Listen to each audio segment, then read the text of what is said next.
त्रासून राहिला रोनीले नाही, लहान बाबूले आद्यांसले त्या उन्हाचा.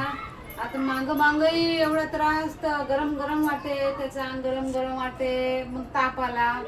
आणि आता फक्त 8 दिवस चांगला राहिला आणि अजून आता गरम गरम खूप चिडचिड करते. मग असं ओल्या कापडानं त्याचे असे पाय चोरून देतो ना, ओला कापड एक पोटावर ठेवतो, एक इथं ठेवतो डोक्यावर, आणि असे पाय चोरून देतो ओल्या कापडानं.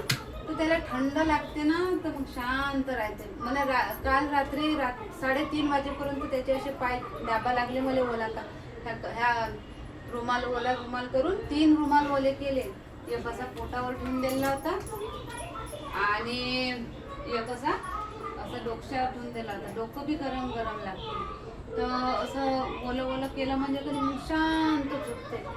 तर रात्री 3:30 वाजेपर्यंत मी त्याला अशी दाबत राहिली, असे ओला रुमालनं. आणि मग 3:30 वाजता एक पोटावर ठेवला, 2 पायावर ठेवले आणि एक डोक्यावर ठेवले. तर असे रुमाल ठेवले, तर मग शांत झोपला. आणि मग 7-8 वाजेपर्यंत झोपला. त्रास होऊन राहिला, खूप त्रास होऊन राहिला ह्या उन्हाळ्याचा. एवढी ऊन तपून राहिलेली आहे, याचा पहिला उन्हाळा.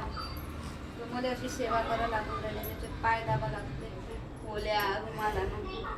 आता स्वयंपाक बी व्हायचा आणि 9-9:15 वाजून गेले.